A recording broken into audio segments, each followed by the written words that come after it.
Okay, our next session is going to be with three of my good friends.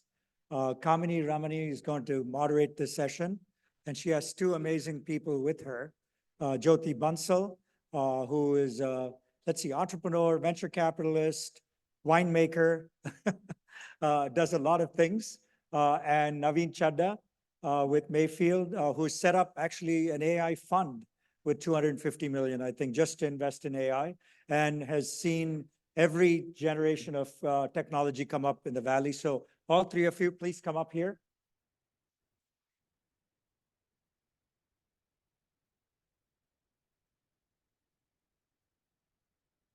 Okay, well, first off, I want to salute MR.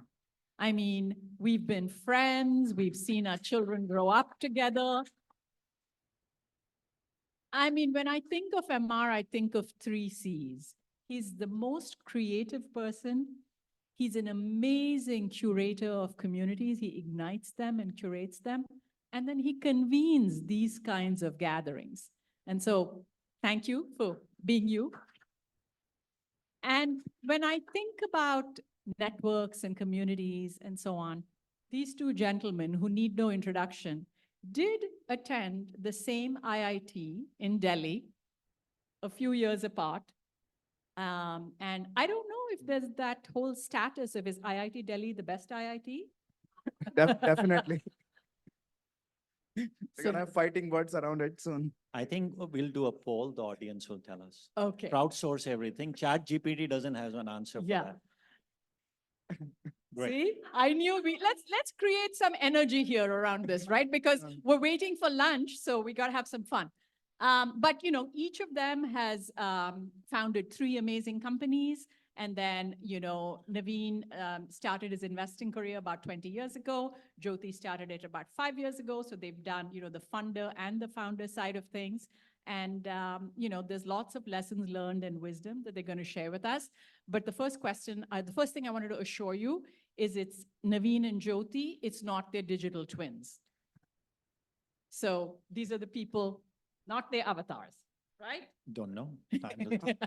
Yes. It could be hallucination here. So the first question I wanted to ask each of you is on the optimism to pessimism spectrum around AI, you know, where do you fall and why? I'm high on the optimism side. I'm an AI optimist.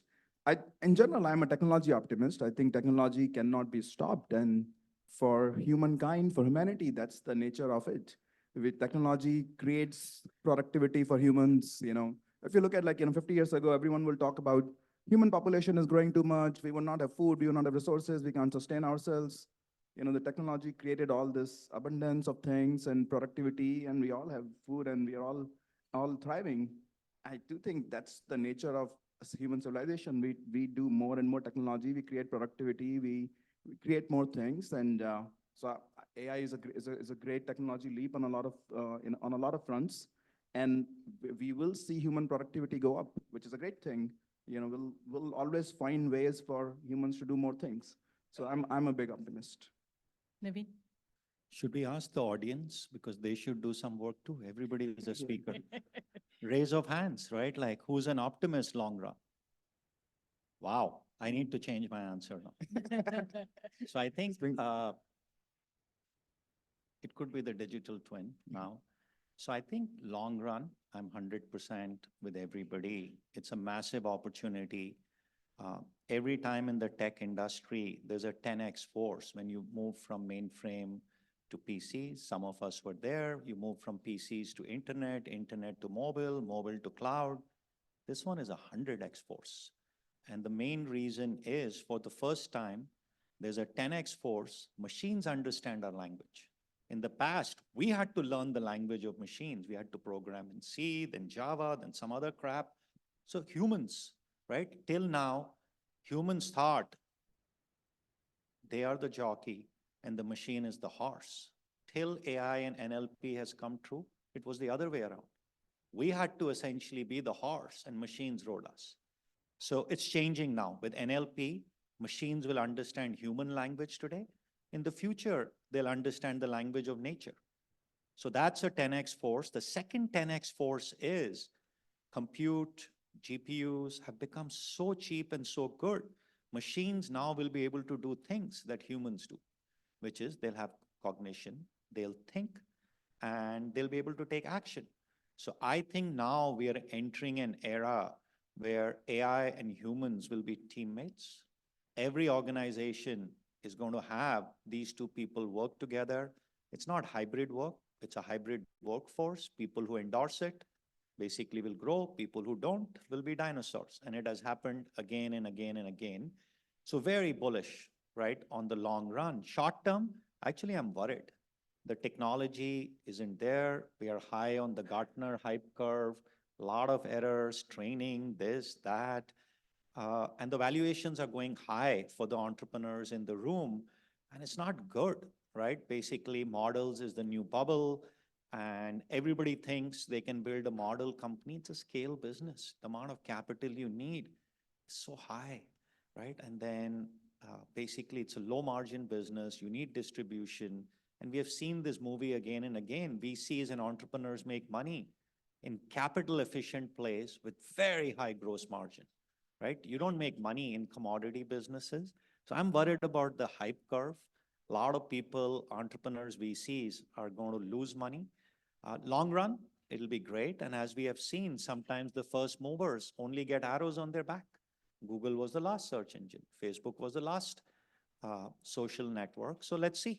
Some areas are ripe, but I think the hype is essentially too much. And if you go poll, which we do every day, enterprises, people are scratching their head. I'm going to build a Gen AI application. How do you spell it? What is a transformer? Where do I get talent? I can't even build a cloud app. My organization is going to build a Gen AI app. Great. Even our startups are struggling, right? Right. So I Right. think it's early. We are in the hype curve. Long run, awesome. Short run, the trough of disillusionment in 2, 3 years may not be that far away, right? So I had to disagree with you guys so that you remember. That's Always. But the nature of any technology evolution would be like, the hype is Right. high, then we go into this years and years. I think the hype, the curve of hype is too high. That's probably the highest, Agree. more than internet, more than .com.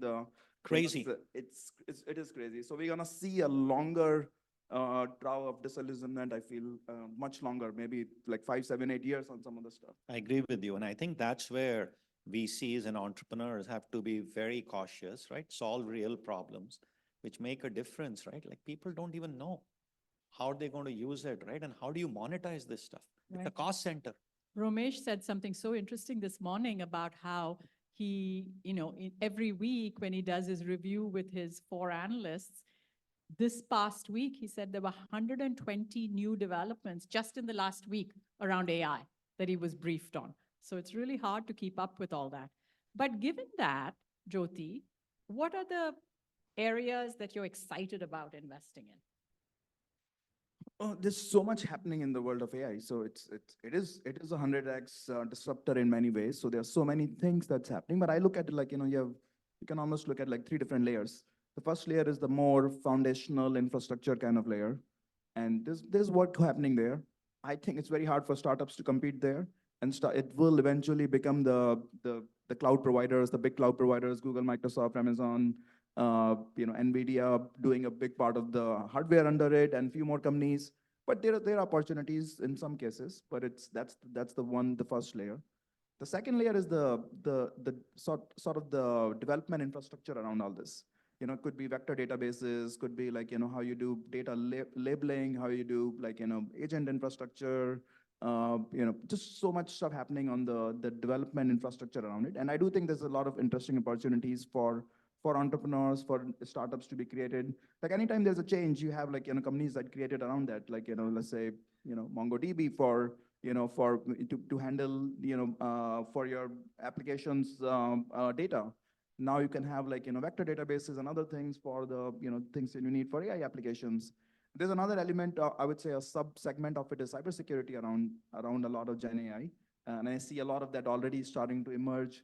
If you are a bank, And what's happening in a lot of these large organizations, they haven't even figured out how to build cloud apps, but they're all trying to build Gen AI apps right now. If you go in a large bank, and I talk to all of them, like they're customers of mine, and they're building these apps, whether it's like a banking chatbot, or whether it's like something to interact with their consumers.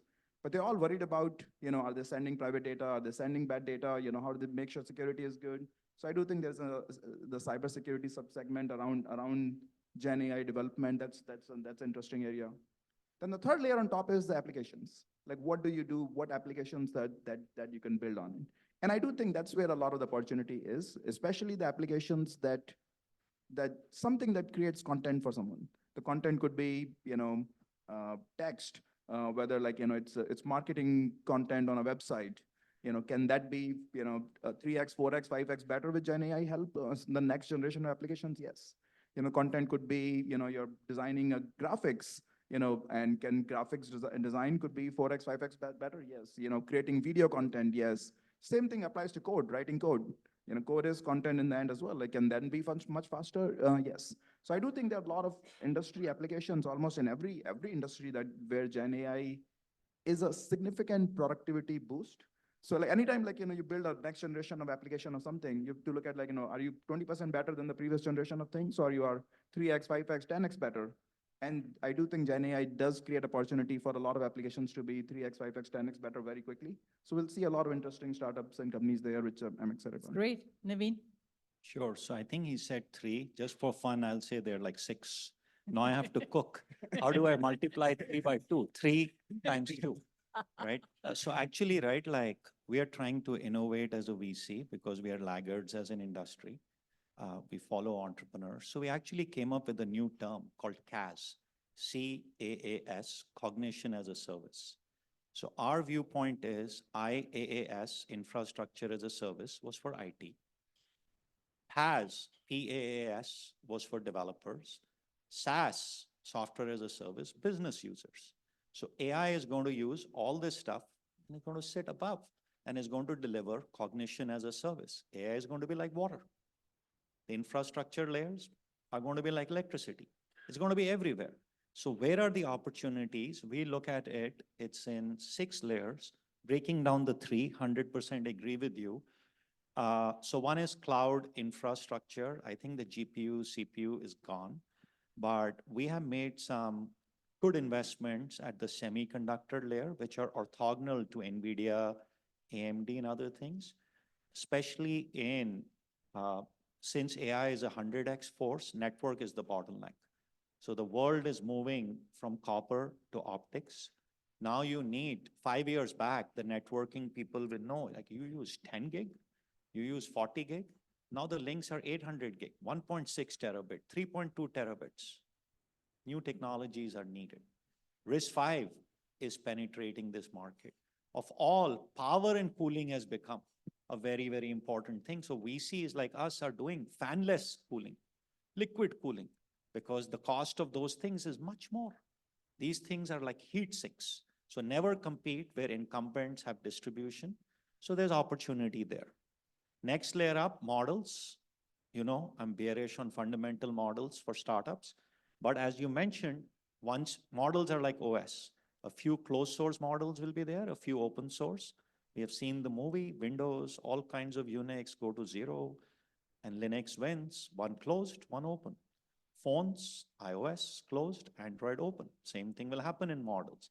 But orthogonal opportunities in model ops, model security, model governance, model trust, which model is good for me? Next layer up, which you were splitting, saying in data. Again, in data, databases will exist maybe they'll be new, but look at data ops, data controls, data security, data governance, orthogonal problem.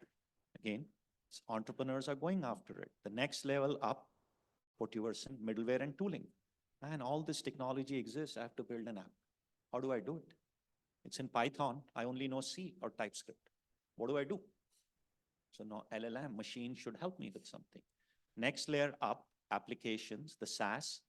I think this is where incumbents have a distribution advantage.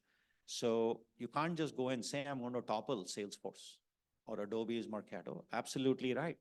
Go after net new behaviors. where things which weren't possible before, and build intelligence, build systems of intelligence. It's called Gen AI. Generate stuff.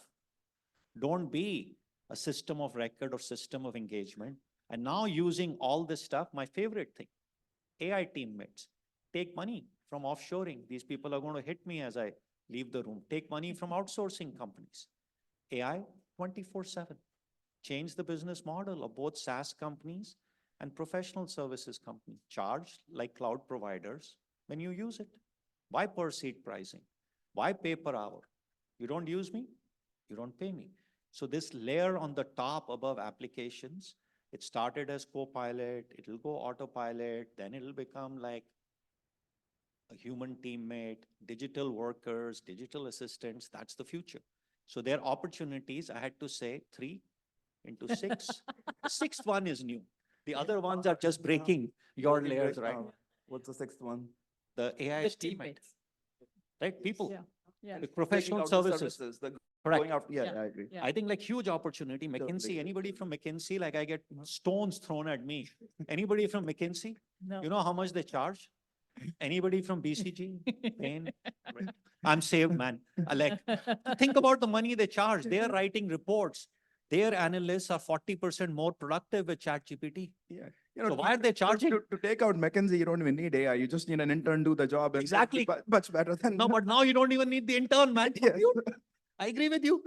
You heard it first here. The death of I McKinsey. hope no McKinsey people Yeah, here. yeah, yeah. So I want to switch gears a little because we have just about 10 minutes left. Really deep down, you all have had the arrows in your back, the arrows in the chest. You're, serial entrepreneurs. Do you have your top 1 or 2 lessons learned from the companies that you've built that you would advise to the entrepreneurs for this AI age? I mean, Jyoti, when you and I were talking in the pre-call, you said, hey, the lessons remain the lessons. They don't change for the AI age. So maybe they're just evergreen lessons. But if there's 1 or 2 that you could share, and then I know Navin has some for, No, 1 building or 2. enduring companies. So I'll just not say what he says. You get 1, 2. I have 5, I'll get 1. All right, Okay. multiply it, right? No. 1, 2 is the question. 1, 2 is the question. So, my number one thing I would tell every entrepreneur is it's no different. Building a business is building a business. So any entrepreneur has this kind of call it like the pink sunglasses of, oh, AI is different. I can build businesses in something different way.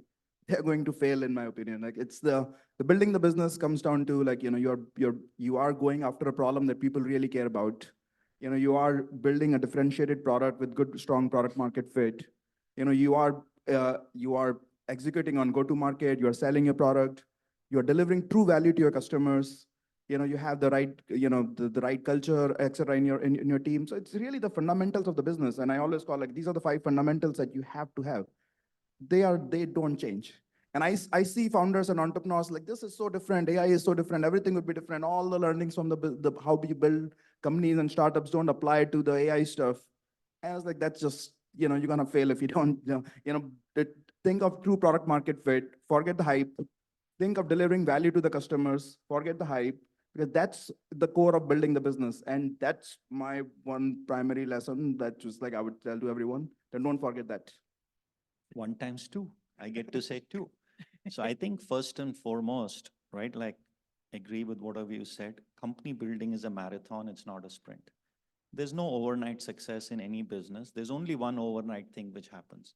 Unicorns go to unicorns. We have seen this. You can have 10 billion valuation. You don't go to 1. Sometimes you go to 0. I don't want to take the names. The F company founder goes to jail, this, that.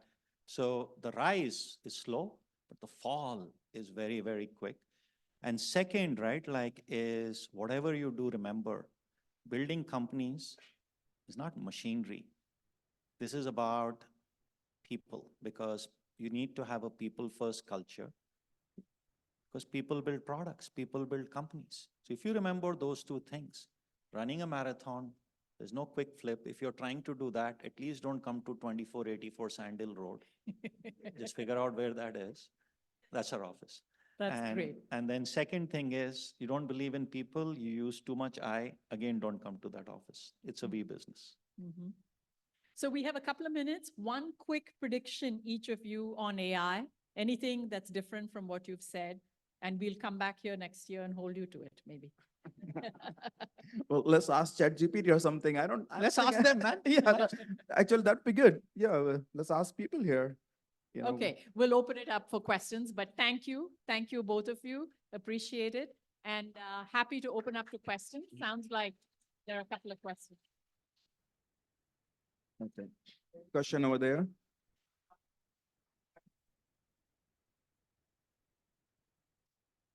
Your wisdom of trying to explain the difference between, for example, AI, machine learning, and Gen AI now. Is there a way you have explained it, explain to me like I'm 5?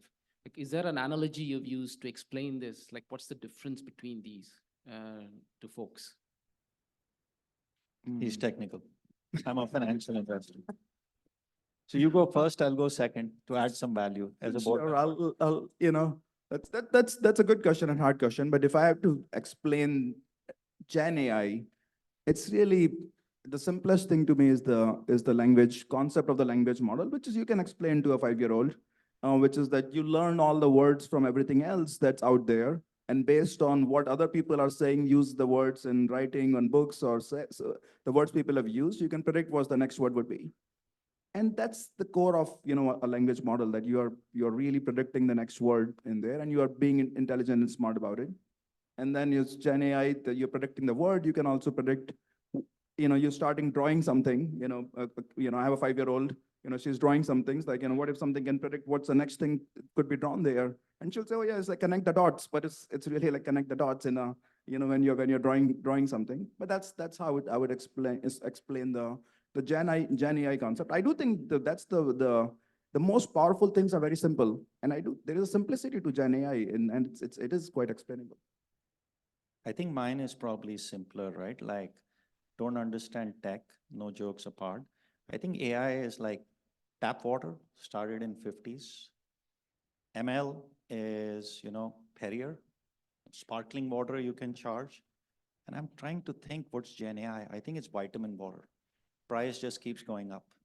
And I don't know if people know, water is the #1 selling beverage in the world. Same water, packaged differently. Kirkland, same water, next water, right? Whom do you pass the hat to? That's what this thing is about. So our rule is, you say I'm an AI company, it's like saying I'm a software company, or I use the cloud, or I have a mobile app. But tell me, what do you do?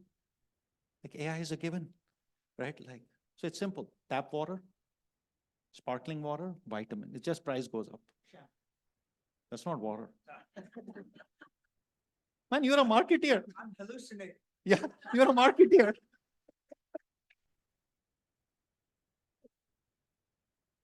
He has a question. Oh, sorry, a couple more questions, I think. Hope like you realize VCs can be funny too. Yeah. Not only him. Hi, I'm Anshu and I'm from professional services firm, Anderson.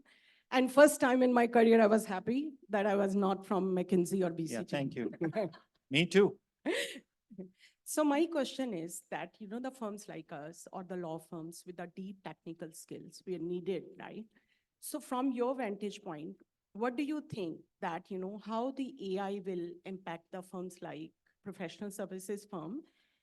And again, from your point, that do you think the readiness and the acceptability is there for these firms and for the businesses for them to accept with the AI? So Yeah.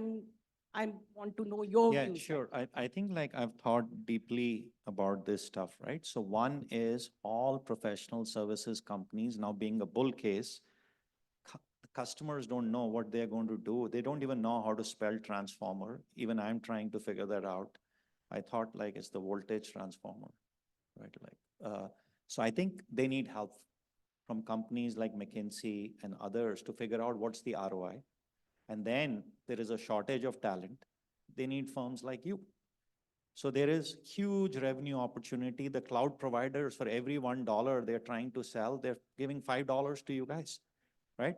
So huge opportunity. Now the question is, what should entrepreneurs in the world think? Market is big. These guys are only going after $50, $100 million clients like yours. A lot of people need help. What if I eat AI as my own dog food? And I also need to drink water. So now, if I use AI in my own workforce, 24/7, can I disrupt the business model? So that's what these professional services firms have to figure out. Cloud, you don't pay for hardware, you don't pay per seat, you only pay per you use. So now if you have a 24/7 worker, why are you going to India and this place and that place? Bring it near shore, change the model. So you can now do work for your clients faster. You don't need to retool your entire organization to learn these things. Leverage what's there. Make it your coworker. And companies which will be able to do it will get to the next level. Usually it's startups, but the revenues of all consulting companies is just going to grow like crazy. Shortage, people don't know what to do with it, right? But can you also use some cutting edge technology, retool your skills and adopt it? Right? There was this notion in services companies build connectors. Like you don't build connectors again and again, right? You build once the connectors and reuse it. McKinsey, there's something called the knowledge base, or in BCG. You reuse the same thing. Lawyers, the contracts are the same. Hopefully there are no lawyers in the room because I'm going to run after this thing because I think like the number of stones I see is just growing. So All the services are coming after you. No, I know it's okay. I'm Yeah, a yeah, services firm too. I'm going to get disrupted. Yeah. No, VCs are services firms. So we better wake up. Yeah, see, We're all also the services. investment memo could be written by AI Right. pretty easily, right? Figure out like, where to We're a invest. services firm. The Definitely. difference is we don't charge. Yeah. We pay people. Yeah. What a unique model. I think the main thing is to, as you said, you have to adapt to use AI yourself and be more productive. And the revenue will grow. But most of the other larger companies who are your clients, not going to figure out what to do with it themselves. So you can have that expertise, and that's what I tell every services thing. Can I just ask Jyoti one question? We know that Navin knows water really well, all the different flavors of water. What's your favorite wine? I hear you're a winemaker. What's my favorite wine? Well, I like all kinds of wine, but I would say, I'm big into the heavy, like a Napa Valley Cabernet kind of style, or like, some good Bordeaux kind of style of wines. Okay, because MR knows his wine, so. I know chai. Yeah. One last question. There was one back there. This one is for you, man. I think I'm done. Hi, my name is Rishabh. I guess I'm the only person from Europe in the room. There's quite a bit of interesting. Some people from Oh, yeah? Paris. Awesome. Oh. There's a little bit of AI boom happening in Europe as well, Paris and London. So one question that I have for both of you is, back like a few years back, the joke was that every round that you raise as a startup, 30-40% goes to Google and Facebook for ads. And something similar seems to be happening with compute right now. And I think the question that I have is, when I talk to a lot of startups, there seems to be a terrible shortage in finding GPUs. Just would love to hear, like, Navin, your view on, is that something that you think about? Like, to do a lot of this innovation, there's like almost a gating factor now, right? Just getting access, and with a lot of large companies almost hoarding GPUs. How do you see that playing out in the short term, at least? My digital twin will answer. He's the entrepreneur. Well, if you are a startup, I would say don't try to get your own GPU. You have the cloud platforms. Like, why do you need to get your own? Like, I have two companies that that I run. We don't, and we are, not even a small startup. We are like a late stage kind of startups. We don't try to build our own infrastructure. For most of the stuff, you don't need it. For some stuff, if you need it, you need it.